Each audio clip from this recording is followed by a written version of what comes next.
afternoon. Good afternoon, everyone. Hello. Welcome to SMIC-ITCM Health Awareness Webinar. I'm Sister Michelle, Assistant Dean of the Academic.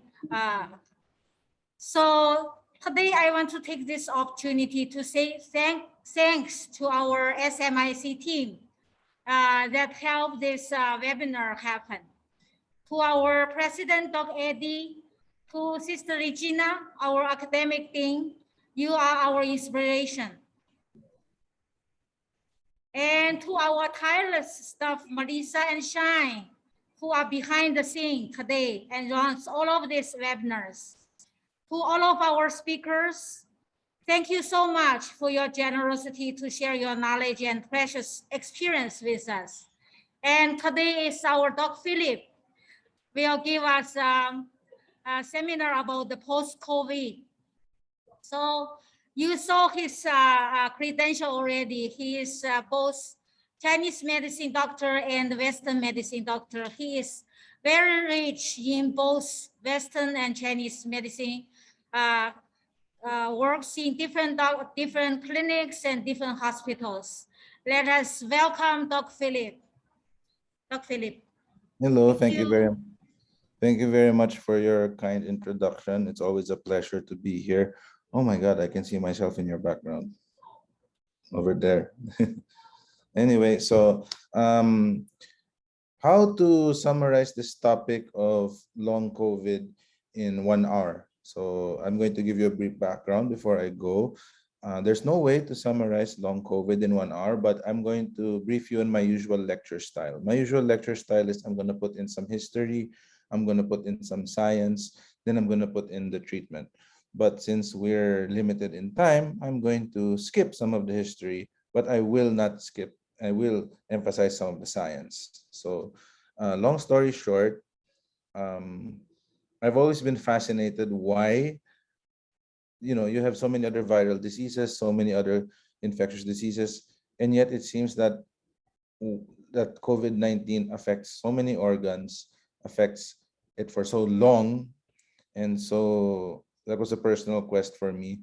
I decided to, and I'm going to include that in this lecture, why in the scientific basis COVID does its damage. And then the next up, we'll be looking at how TCM looks at it, and then we'll look at some remedies, both TCM herbs, just to give an idea of how these herbs work, and how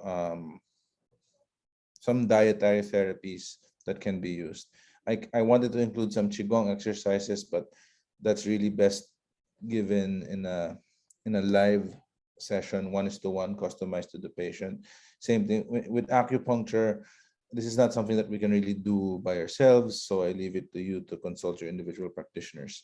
But anyway, I digress. Let's get on with the lecture, so we'll have plenty of time for question and answer portion. So these are my slides. I hope they're quite visible. I'm not very good at slide making, so if you like nice animated slides, I'm afraid that's I can't really entertain you on that. But anyhow, here I go for how long COVID works. Before we understand how long COVID works, I'd like to take a few moments to discuss precisely how COVID does its damage. I mean, we're used to things like SARS, which we know gives us a pneumonia, but suddenly you have long COVID giving us strokes, giving us COVID-19 giving us strokes, giving us heart attacks, giving us long-term forgetfulness, all this and all that. Why? How can one virus do all this damage? So let's start by examining very, very quickly how COVID works. So COVID-19 is an acute infectious disease caused by the virus, which we now call SARS-CoV-2. Now, the pathogenesis is that the lung is the main target organ. There is excessive activation of immune cells. So I'd like to take this moment that there are a lot of people selling products in enhance the immune system, enhance the immune system, enhance the immune system. We don't actually want that with COVID and long COVID, because the disease comes from the immune system going bananas.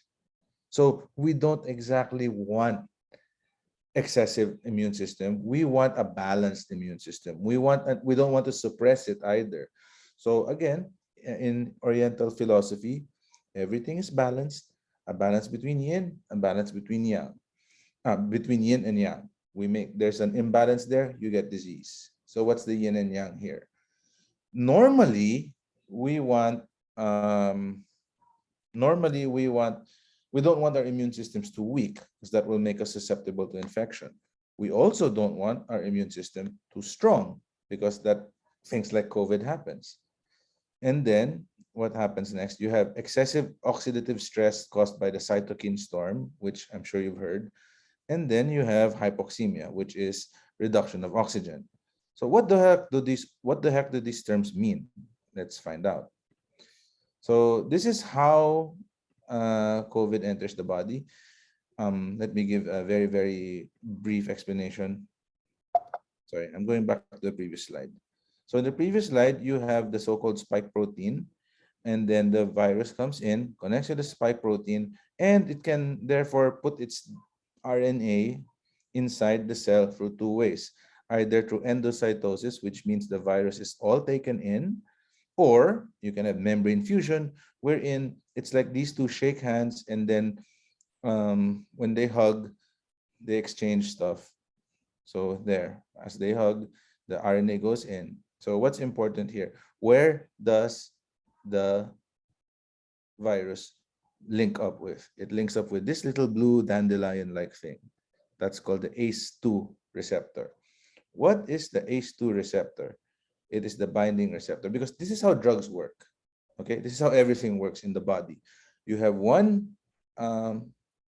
receptor, meaning it's like a receiver, and then you have one unique signaling pathway, or you have a lock and you have a key. So the thing about COVID-19 is that it affects this receptor, which is found everywhere.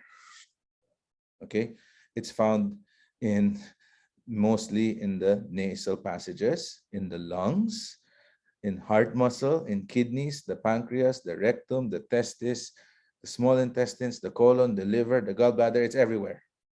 So wherever the ACE2 receptor is found on cells, you can be infected with COVID-19. Okay, and take note of this.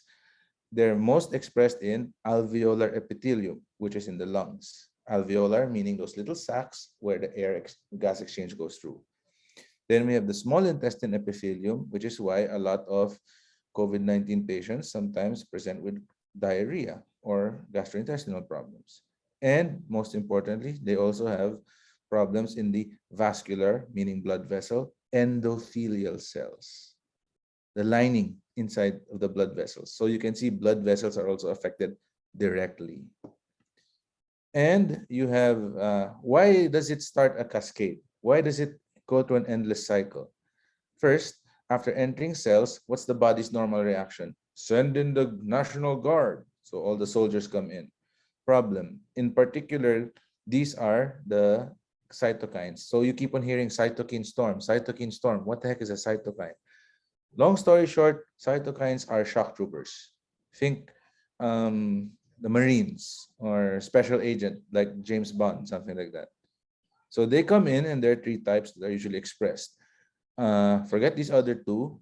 Most important is the monocyte chemoattractant protein. So from the name, it's a protein that attracts these guys, the monocytes, through chemical means. You know, it's like when you make a barbecue and you release those chemicals into the air, the nice barbecue smell, and then guys like me, we smell the barbecue smell. Oh my God, that smells good. Then we go in. So it's like the barbecue smell is attracting us guys to go near. Okay, not the best analogy, but you get the idea. Problem with this particular protein. See, activated macrophages, that's a big kind of cell, activate these special cells, which all they do is kill a lot of other bad cells. And so they produce all this other stuff. Problem is this particular one, the monocyte chemoattractant protein 1, promotes the synthesis of angiotensin II.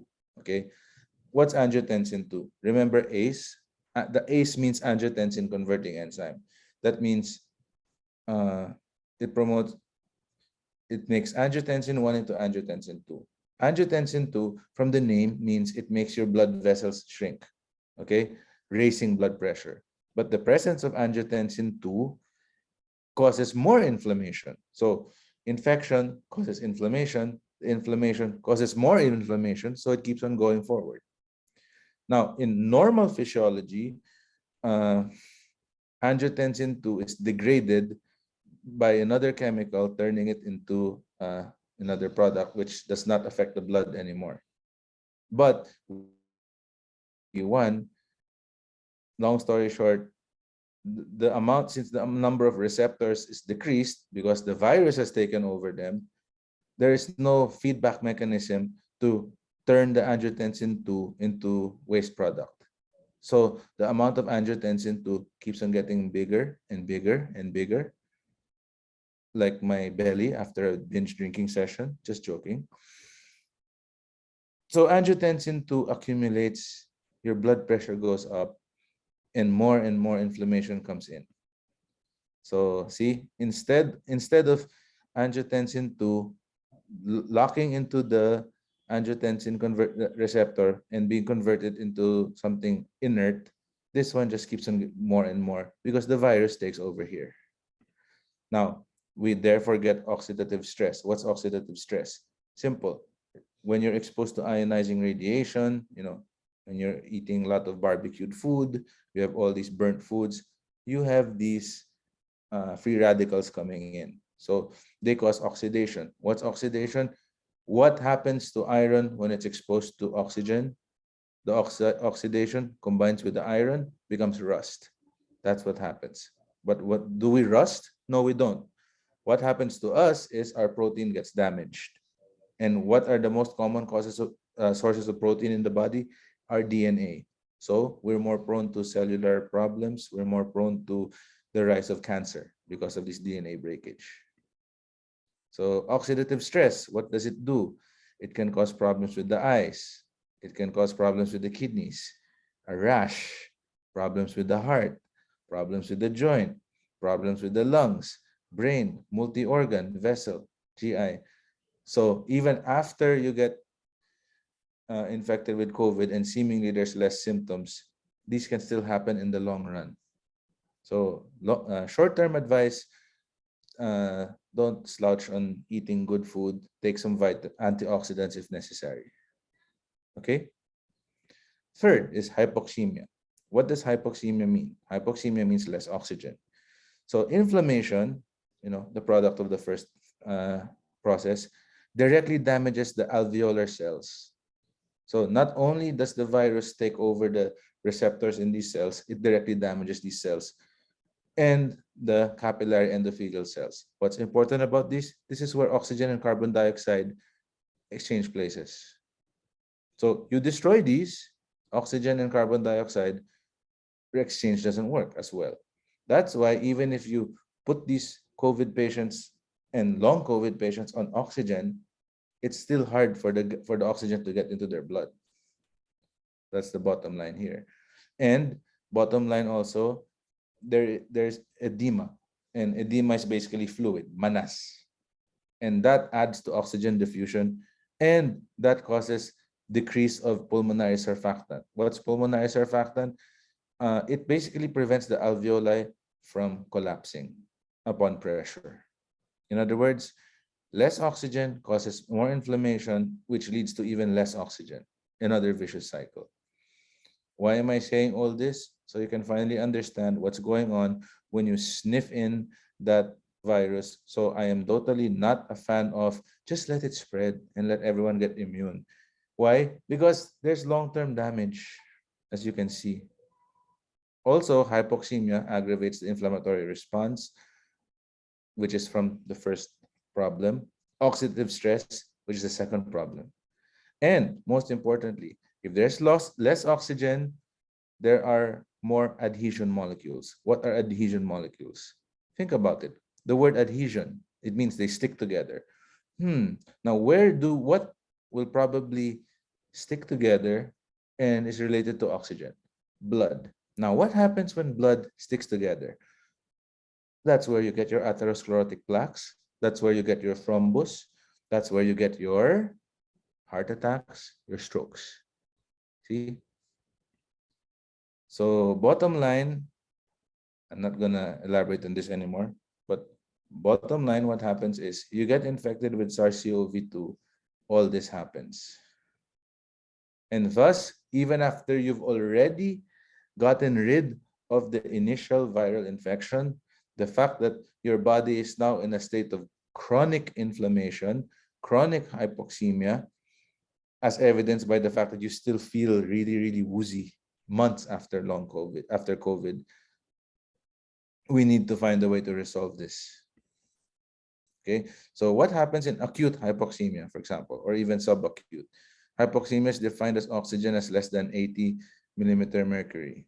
So hypoventilation, you get what? Sleepy. You also get uh, blood blood physiology and circulation physiology problems. Here, you can have pneumonia, you can have mucus plugging, meaning the mucus is actually cutting off entire sections of the lung. Atelectasis, it's stretching out and it's getting filled with fluid. Alveolar hemorrhage, there's bleeding inside. Pulmonary edema, so back there you have problems. The gas can't exchange, so you have COPD. You have dead space, meaning there's a blockage in the lung area, so you have emphysema, for example. And the airways themselves are problematic. They get more tight, so you have asthma and COPD. Again, this is what happens just by getting infected with the virus. Sometimes it's not enough to cause symptoms, but that doesn't mean that this isn't happening. So I'm going to take a short break for about 2 minutes. I'll be back, after which we'll talk about TCM. Okay, please. So that was just the introduction. At least I hope you have an idea. Any questions so far at this point? Please put in the chat box. I'll be away for about 2 minutes. I'll be back and read the questions, and we'll try to answer them for about 5 minutes, and then we'll go on to the TCM portion. Okay. Okay.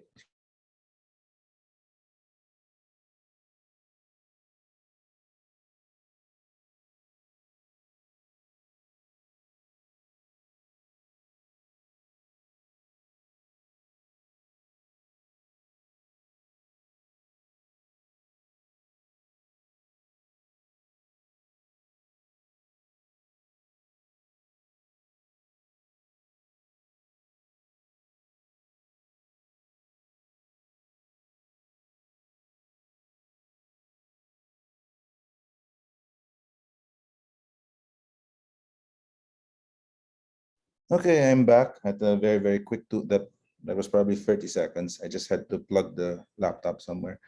Any questions so far? None. So let's talk about TCM. How TCM looks at COVID-19. So the definition of COVID-19 from a TCM point of view is that it is a pandemic disease that is due to pestilence. You see, in ancient times, the causes of disease were attributed to be, for those of you who are TCM patients, you've heard these terms before. You know, the external causes of disease that are associated with seasonal changes. So wind, summer heat, dampness, dryness, cold, and fire, which is not in this picture. Fire can be external, can be internal. But what's important also here is we note that there is such a thing, distinct from all of this, which we call pestilence. Okay, so the ancient Chinese, although they did not understand germs as we know them today, they were very aware that there was a kind of evil qi that they knew would transmit from person to person. So what are some of the things that as early as 1,500 years ago to 1,000 years ago, the Chinese already emphasized? Number one, if you're dealing with an epidemic, cover your nose and mouth, mask up. Of course, they did not have surgical masks then. They would cover with what, the only way I could describe it would be a bandana.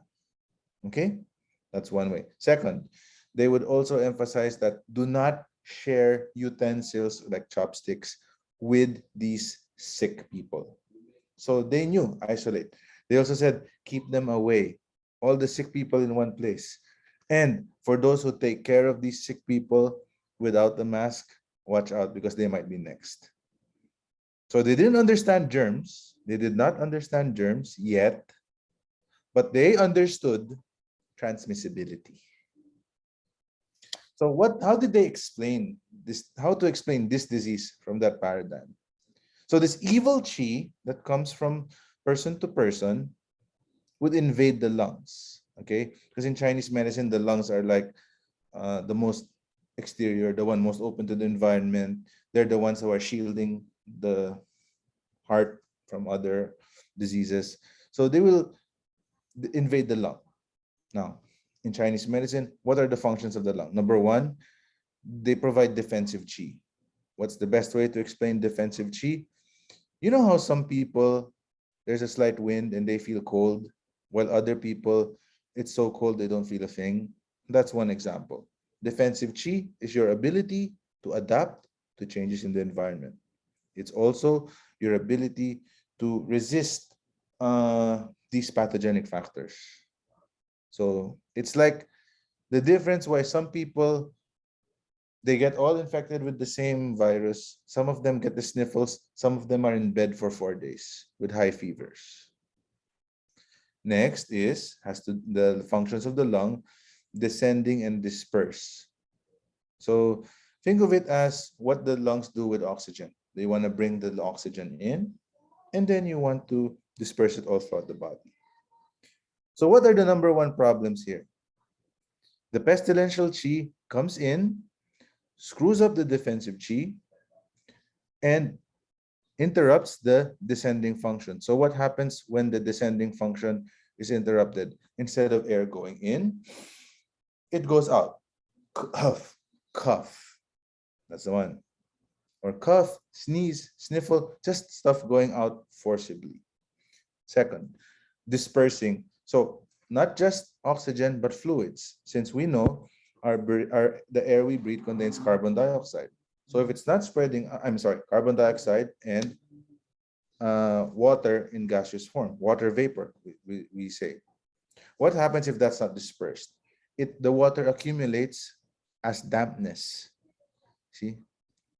So that's a Chinese medicine way of describing what I described earlier.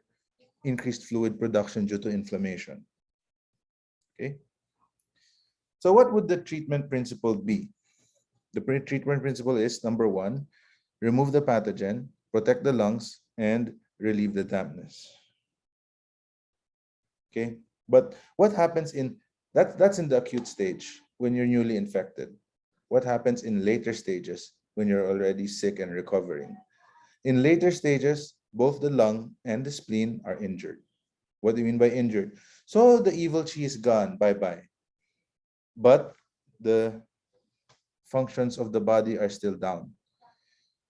Think about it as the acute infection being World War II. People are fighting, okay? Business is down. People cannot conduct any things in normalcy because of the war. But so the war is over, yay! But the roads are still full of potholes. Electricity is still down. Buildings are wrecked because of bombing. You still can't do your everyday activities normally, but it's no longer because there's a war. It's because there's an quote-unquote injury to the organs themselves. So in addition to getting rid of the bad guys, we have to strengthen the vital chi, invigorate the spleen and lung, and nourish yin. So what are the best ways to do this? This is in general, okay? But when we talk about COVID-19, we have to look at specifics, and there's no way we can cover all of this in a 1 hour long lecture. So we'll cover the most common ones only. Also, one common aspect with COVID-19 is the scholar Tong Xiaolin called it a cold and dampness epidemic. Now, I'd like to take this time to clarify. Cold and dampness? I thought you guys said this was an inflammation. I thought inflammation meant fire. Yes, The initial attack is fire, but the long-term effect on the body is cold and dampness. Why? Because you have this part, the accumulation of fluid.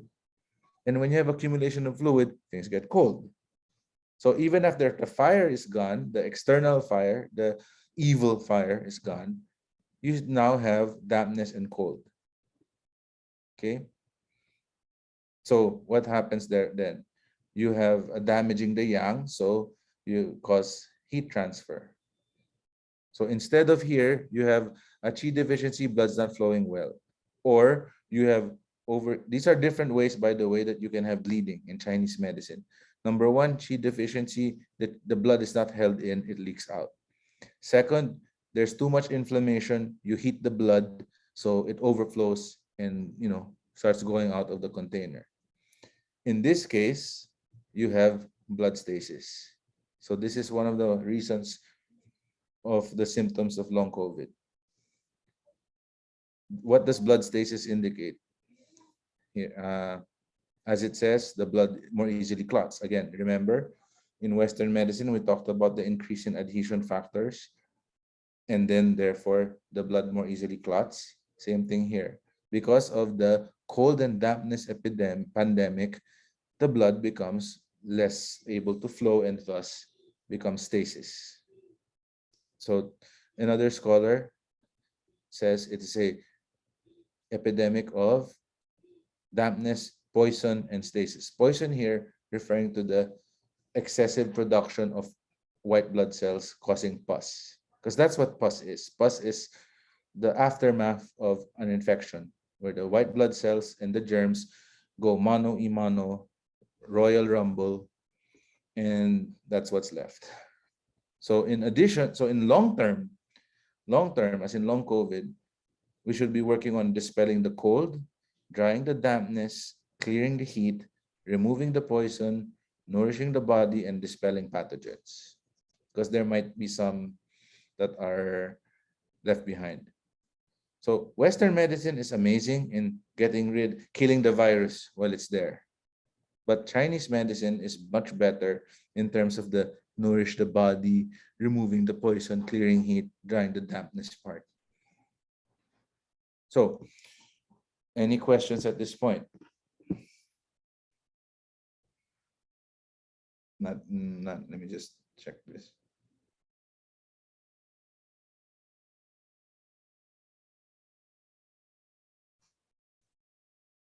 Okay, if none. So, oh wait, here's a question here. Are all COVID have heat?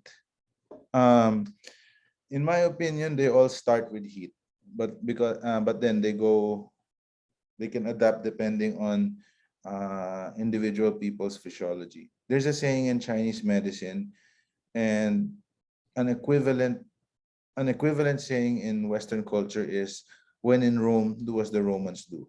So there's a tendency for any pathogen to end up becoming fire for a while, because the human body is warm in nature. That's why we're alive. We have a temperature. We've passed on, our temperature drops, for example. So heat and fire are staples of all these infectious diseases. But the topic here is the aftermath. So the aftermath is that you have some chronic inflammation, but it still presents with cold and dampness. There are some that present with heat, but most will present with cold and dampness, the long COVID ones. Thank you for the question.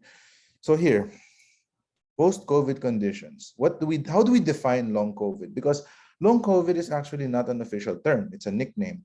It was first mentioned in a news article, but now we have something a bit more. So we have some definitions from both the CDC, Centers for Disease Control, and the WHO, World Health Organization. So let's take a look. Post-COVID conditions are a wide range of new, returning, or ongoing health problems. So take note, they can be new, meaning you didn't have it during the acute infection, but suddenly it's new even after the infection. Returning You may have had shortness of breath during the infection and it went away. And then a while back later, you get it again. Or ongoing health problems, that people can experience 4 or more weeks after first being infected with the virus that causes COVID-19. Okay, so the definition here is 4 or more weeks. And here's the kicker. Even people who did not have COVID-19 symptoms in the days or weeks after they are infected, they can have a post-COVID condition. I have a patient with that exact situation. Tested positive for COVID January 1 or 2, I distinctly remember. Said didn't feel much. By February 14, he was telling me that, what's wrong with me? I'm getting shortness of breath just by eating. And he gets dizzy. So that's one post-COVID condition. So these conditions can present as different types and combinations of health problems for different lengths of time. The WHO has a slightly different definition. With a history of probable or confirmed SARS-CoV-2 infection, usually, so it could be more, could be less, 3 months from the onset of COVID-19 with symptoms that lasts for at least 2 months and cannot be explained by an alternative diagnosis. Meaning, the guy might be feeling bad, and then it turns out that his cholesterol is high. Okay, there's your diagnosis. But if there's no other explanation, then that's probably the post-COVID-19 condition. So there are 3 types of these post-COVID-19 conditions. Excuse me a moment, I'll just close a window so there'll be less noise.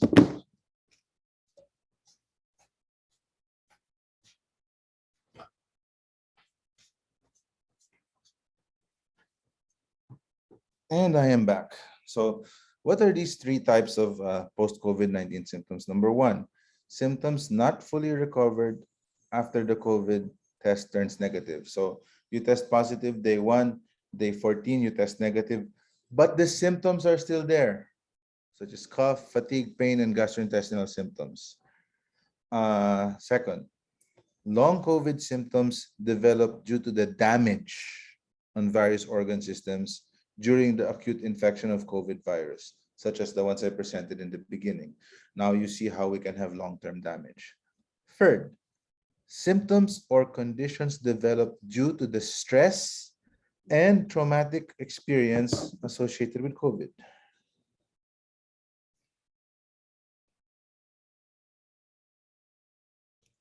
So these include depression, anxiety, impairment of mood, memory loss, and insomnia.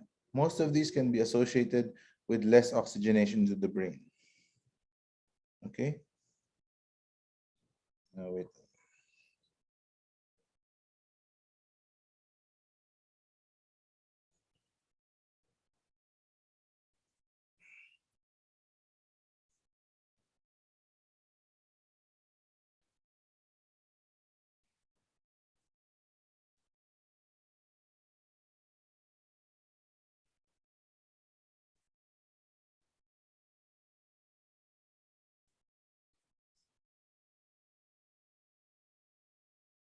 Hold on a second. Let me just.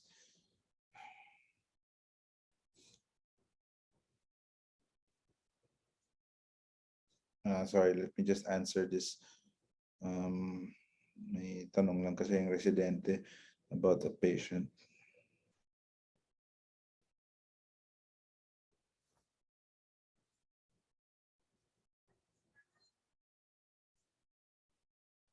Okay, that's gonna. So now, how do we narrow down all these post-COVID or long COVID problems? Usually we see 2 kinds, and these are deficiency of the lung and spleen, which is a bit more mild, and then later on, if that's unresolved, you have deficiency of the qi and yin. Okay, so what the heck does all this mean, and what does the spleen have to do with anything? For that, I have to elaborate a little bit of very crammed TCM lesson. So I already mentioned the functions of the lung earlier. What are the functions of the spleen? Now, the functions of the spleen in Chinese medicine, basically, he hijacked the functions of the pancreas. So everything to do with digestion has to do with that.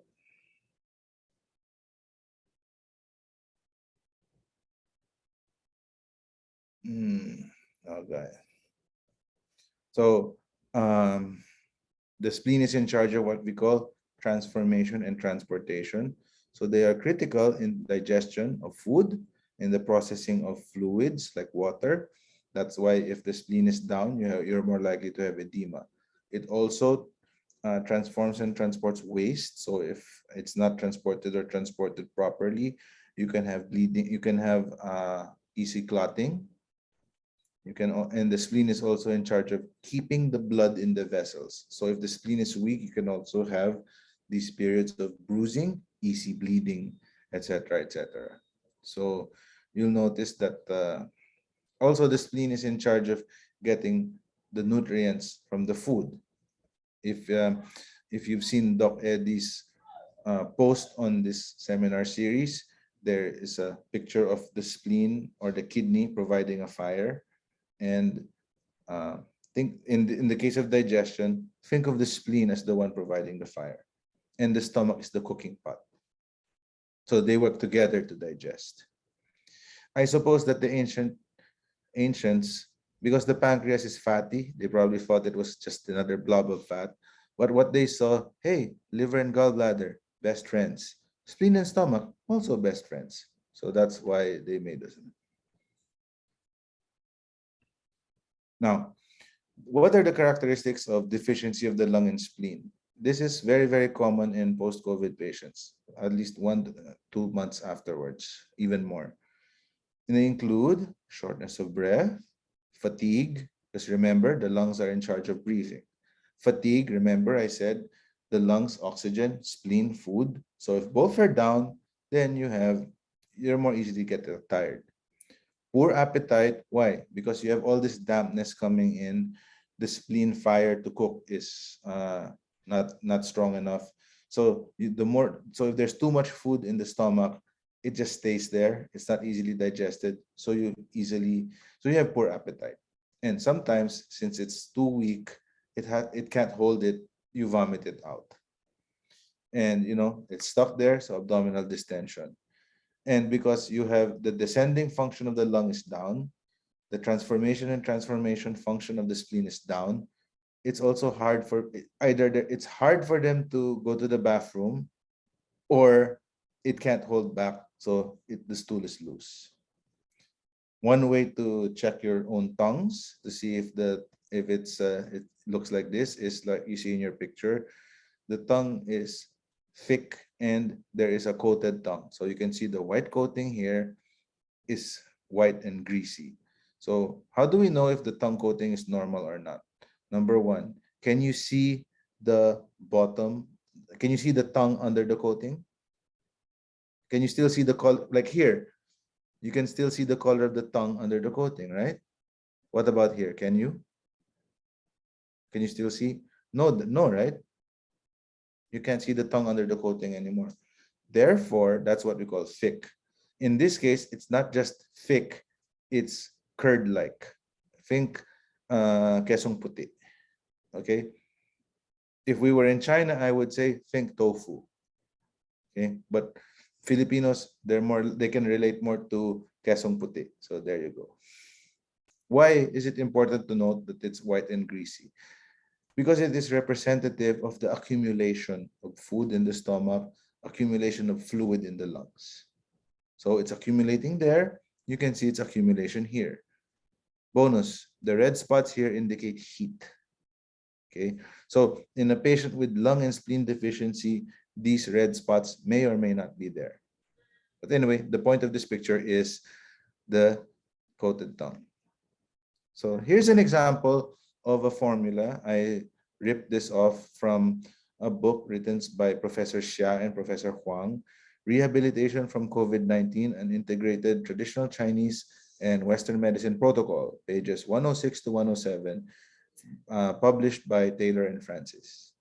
So this formula is actually a combination of two other formulas. I'm pretty sure that one formula is one formula is Shashan Maimantong Tang. So let's just see what each one does. So and the other one is Urchin Tang. Oh, sorry, not Shashan. My bad. So this one is, for example, okay, reset. I'm sorry. This has been my problem since I got COVID-19. My short-term memory is shot. Would you believe sometimes I talk to patients and then I come back and I forgot that I already talked to them?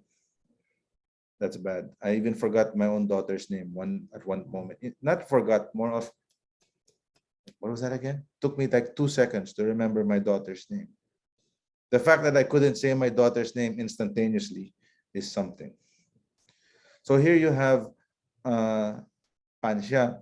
I won't bore you with the Chinese anymore. Let's just this. Yeah, and one of you just direct message me. Yes, it's true. It only happened once. Okay. Mas malala, nakalimutan ko yung pangalan ng acupuncture point. I mean, I was saying, this is stomach 36. Its Chinese name is, oh God, what's the Chinese name of stomach 36? Yeah, that's more embarrassing.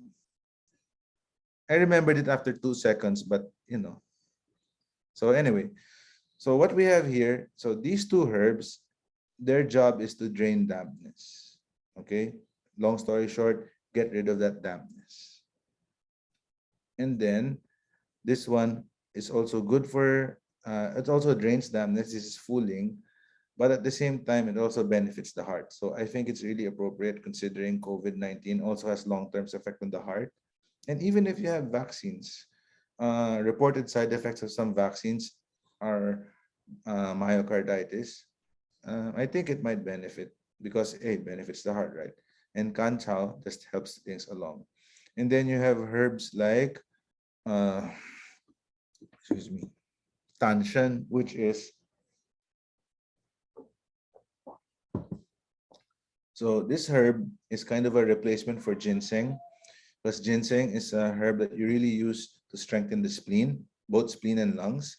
But since that's ridiculously expensive, sometimes herbalists will use this herb instead to, again, strengthen this lung and spleen.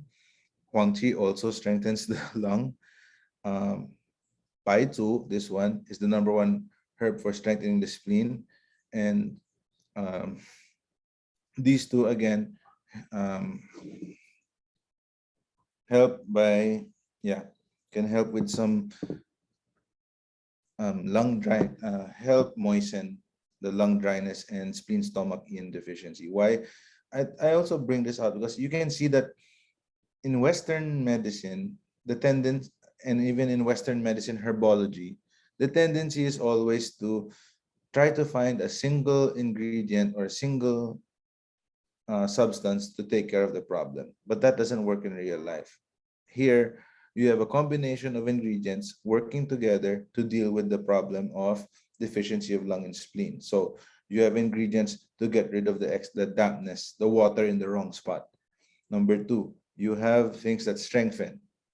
Number 3, you have things that might counter some of the bad effects of the first herb. You might lose too much fluid. You might lose fluid from the wrong spot. So you have herbs to correct that. Okay, so that's one aspect of it. Second, this one is like more advanced, like when you've been having your spleen and stomach beaten up for too long. Now you have deficiency of qi and yin. So think of it as an upgrade of before. You have fatigue, shortness of breath, dry mouth, and thirst. So don't worry, if you have dry mouth and thirst now, it may not necessarily because of this. It's because the weather is really ridiculously hot. Palpitations, sweating, poor appetite. I think it's low or no.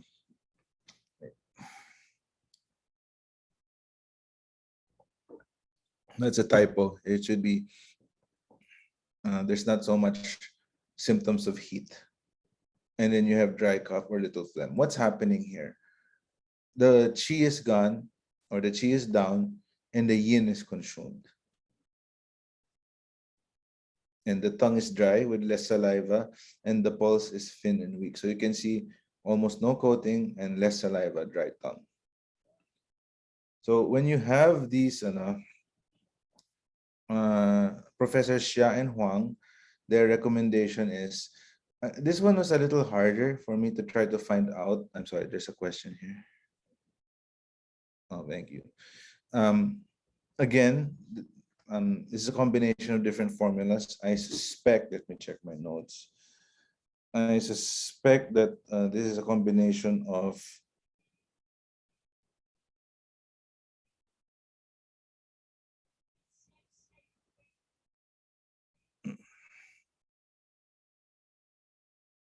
yeah, this is the one with a bit of Shashan, Mai Bendong Tang, and Qing Zhao Zhou Fei Tang to nourish the yin. So you have a couple of herbs, for example, here, Nan Shashan and Pei Shashan. Let me give you some personal experience, okay? The first time that uh, I went to Beijing in July, I mean, it's not the first time I went to Beijing, but it's the first time I went there in the middle of summer, July. So I remember my wife, who's mainland Chinese, she asked, "Why are you going to Beijing in July? Do you have any idea how hot and dry it is?" I said, "I don't know. That's the only time the short course was available." And then she said, "Maybe that's the only time they make the short course available because otherwise no one would willingly go to Beijing in July because it's hot." I said, okay, so when I go there, I'm used to the Philippines, right? Okay, it's hot, but it's not humid. It's not like, so it's okay. I can survive this. And then, why do I have asthma? I can't breathe. So just right, my professor, Chinese medicine herbalist, examines me and says, "You know what happened to you? You're used to the humid air in the Philippines. You're used to the air being more humid. Here now in Beijing, the air is dry. So I can't. I'm breathing the air in, but because it's dry, I'm having a hard time. So lung dryness." I mentioned this because of the lot of the herbs here, Nan Shashan, Pei Shashan, and one herb from the previous one, uh, Sharon, that was part of what was given to me. So 2, 3 doses, 1 day, 1.5 day drinking. Finally, oh yeah, I can breathe better again. And I was okay for the rest of the time I was in Beijing. So you can see the point here. There's a deficiency of yin, so there's dryness. So you need herbs to nourish that yin. So you also have other herbs that nourish the yin, like lucan over here, or Si Yangshan is American ginseng. So what's the difference between American ginseng and um, ordinary ginseng? Other than the fact that American ginseng is cultivated in, guess what country was that again? Oh yeah, the United States. So the difference is that this one is cooler, but they also, just like ginseng, it nourishes fluids. So yeah, fluid. This one gets rid of deficiency heat or any kind of heat, shirgao. And this one is the leaf of the,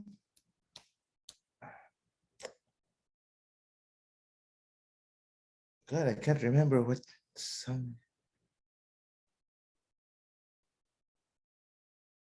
Okay, what's the English of sangye again? Of mulberry. Mulberry. See, that's long COVID in action. I should know this stuff by heart, but it takes me a little while to remember it. Seeing it in action. Mulberry leaf. So everything here is designed to nourish kidney yin. You're not trying to deal with bad guys as much anymore. It's all nourish the yin and trying to strengthen the chi. That's why you also have kanchao, nourish the chi. And at the same time, you want to give herbs to make sure that you don't lose any more fluids. So that's an example of the Wu Wei Zi over here. And I'd like to point out that they're also covering this herb that they put here. I think it's brilliant because this herb helps prevent blood clots without promoting blood clots. What do you mean? Well, it moves the blood. So it prevents the blood from sticking together. As you know by now, that's the main problem with long COVID, blood sticking together. That's why a lot of COVID patients, okay, I'm going to tell you something. Omicron, Delta, last August, Delta wave. A lot of patients in PGH, we were struggling for oxygen. We needed oxygen left and right. With Omicron, thank God the respiratory symptoms were mild. But there was a spike in stroke patients, many stroke patients in young people. Why? Because of the blood stasis. Now, here's in Western medicine, we understand that when blood clots form, the atherosclerotic plaque rather, it's not just cholesterol piling up like Lego blocks. There has to be some injury to the blood vessels inside first. And then the building up of the Lego blocks is partly due to an inflammatory response. See? But hot herbs promote an inflammatory response. So you can't just use the other blood movers because they might promote inflammation. So what have they found? They found the perfect herb for dealing with blood stasis in the heart. Tan-Shen. So kanina, it was Tang-Shen with a G. Tang, like the juice. This one is Tan-Shen, like Tan, as in my surname. See? Tan. Different herbs, but they sound alike. That's why whenever my wife always tells me, make sure you spell it out to the patient because the non-Chinese ear might make a mistake between Tang-Shen and Tan-Shen. I'll never forget that. Okay. As they said, no matter who wins for president on Wednesday, I still have to listen to my wife. Okay. So this one is a perfect herb because it will resolve the blood stasis, but it's cool in nature. So it doesn't promote more inflammation. So you can see more or less what we can do with herbs. But what about everyday eating, everyday life? So here's some dietary therapy tips, which again, unfortunately, I wasn't able to put the source. I'll look for the source and I'll give it to you guys later. Diet. It's very, very important to have sufficient energy. Okay. So the recommendation is about 250 to 400 grams of cereal. So cereals meaning grains. Grains, the most common grain we have in the Philippines is rice, but oatmeal is grains, millet is grains, all that other stuff. Wheat is also grain. And we also count potato or root crops to be part of these grams because we need this carbohydrate energy. It has to be easy to digest. Wala mo nang keto muna. But we also need adequate protein intake. So you need high quality protein foods, approximately 150 to 250 grams per day, such as lean meat, fish, shrimp, eggs, and soybeans. Although for some people, I would caution on the shrimp. Why? Because you might be promoting allergies or heat. Also with eggs, I recommend that we don't use commercial chicken eggs. A tip from my family, we eat duck eggs all the time. And I noticed that less rashes and less allergic reactions. Okay. Also, eating the eggs, for the love of God, please do not fry them, right? I think that for the purposes of nourishing the yin, the best and providing protein, the best will be soft-boiled egg. So that's what we practice at home. Soft-boiled egg or poached, as long as it's still liquidy inside. Okay. And of course, the great contribution of China to the world of culinary arts, soybean. The Europeans made cheese and the Chinese made soybeans. So try to eat an egg a day. And you can also have 300 grams of milk or dairy because you're trying to nourish the yin. And because we need to help the spleen, we need intestinal probiotics, usually from yogurt.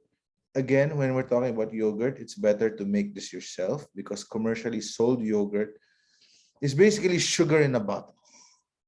Okay? Kung hindi siya mapakla, it's too sweet.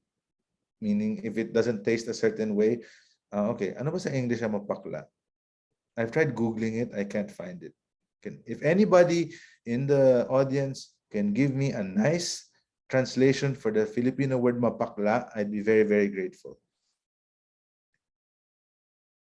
Also, we need to rebuild the endothelial cells that have been damaged by COVID. So, they need cell membrane building material. And what are cell membranes made of? Cholesterols, fatty acids.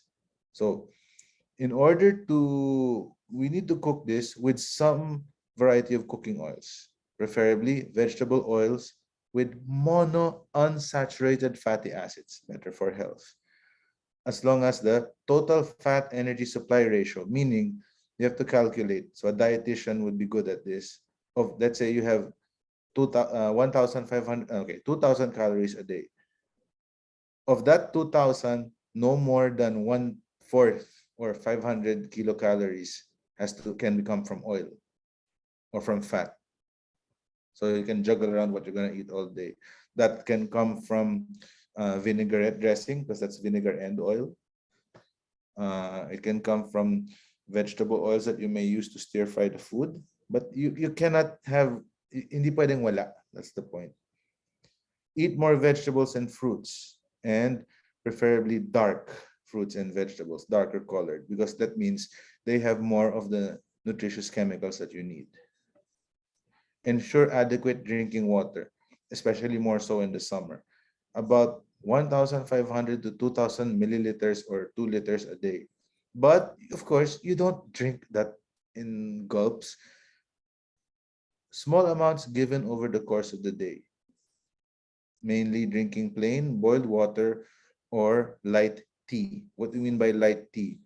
The green teas, which are not very, they're not fermented, so their flavors are not very strong. Okay, lots of soups, vegetable soup, fish soup, chicken soup, usually from the pinagkuluan ng buto, when you boil the bones or after long simmering of the vegetables, before and after a meal. Again, we're trying to provide fluid, provide yin. Now, the source I got this from said, prohibit the consumption of wild animals. I don't think that's a problem for us here. This is obviously a mainland source. You know what I mean? Because you never know what you're eating. And lessen spicy food. I don't think that's a problem here in the Philippines. I'm the only one nuts enough, crazy enough to eat spicy food during summer. So for people with poor appetite and insufficient food intake, then you can supplement protein and micronutrients such as V vitamins, A, C, and D. Of course, vitamin D supplements are expensive. In other words, get them out in the sun. An appropriate amount through nutritionally fortified food, formula food for particular medicinal purposes, and yung mga special milk for the elderly, ganon, and nutrient supplements. And finally, there's no substitute for adequate sleep and moderate physical activity. I personally recommend learning Tai Chi or Qigong, whatever you prefer, with no less than 30 minutes of daily physical activity time. I like to joke that I lift 180 pounds every day, weightlifting. And then my friend would say, Phil, getting up from bed does not count from weightlifting. No, I tried. And very important, increase time spent in the sunshine. Why? Because the sunshine is our only source for vitamin D. Have you thought about it? People who live in the northern hemisphere, they're usually lighter skin colored. Why? Because there's less sun. So there's less, the melanin in our skin is to block the ultraviolet rays. They have little ultraviolet rays from the sun. So they need their skin to be lighter so they can absorb more sunlight, ultraviolet rays from this limited sunlight. And we need that, to produce vitamin D. And it's been shown in some studies that an increased amount of vitamin D in your body has an inverse correlation with inflammation. What does that mean? It means more vitamin D, you're less likely to suffer all that nonsense that I mentioned in the beginning. You know, the hypoxemia, the free radicals, the oxidation, the inflammation. That's one way to make sure you're healthy, not just from COVID, but from everything. Get some time in the sun. Okay? And of course, more early morning sun, because noontime sun, you're gonna die of heat stroke. Okay. Anyway, those are some basic tips on and recommendations from the People's Republic of China in terms of dealing with the most common forms of long COVID. And miraculously, it appears that I'm about to end at exactly 4 p.m. Oh, which is very, very unusual for me. So, any questions, clarifications? As you can see, I'd like to say the emphasis is still not so much on supplements. It's still on the right diet, right amount of food, and sunlight. Nothing special there. But I hope that at the end of this talk, I was able to give you an appreciation of how much damage COVID can do to our body and what we can do to mitigate that damage. Okay? So, okay. How do you consume the recipe? Okay, so I just gave an example of 2 herbal formulas. That's not meant for you to self-prescribe. Your practitioner, including the amazing staff here at SMIC, they will probably look at your specific condition, and because those formulas I gave were modified from traditional formulas for specific condition. So same thing here with SMIC. We might give you we might give you something similar, we might give you something totally different depending on how you present. For example, the ones I presented were deficiencies. For all you know, the patient still has excesses. So it's a very, very different herbal formula.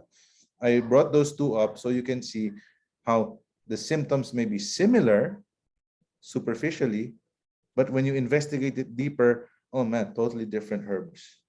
See? But those are the ones most likely to be given if you're like chronic cough and chronically tired. If they give you ginseng, that's really bad. But if I remember, a lot of post-COVID patients were given Li one, so yeah, that has a lot of ginseng. So, any more questions? I encourage everyone to go back into sports, even though it's very, very difficult, with masks and everything. I'm going to admit that once the weather is less hot, I'm going to go back to biking because I really need the exercise, and I don't want to take my mask off playing basketball just yet. Okay, so there are no other questions. Thank you for enduring me for about an hour. I hope that people learn something, and hope to see you around for further learning and further information exchange. Thank you very much.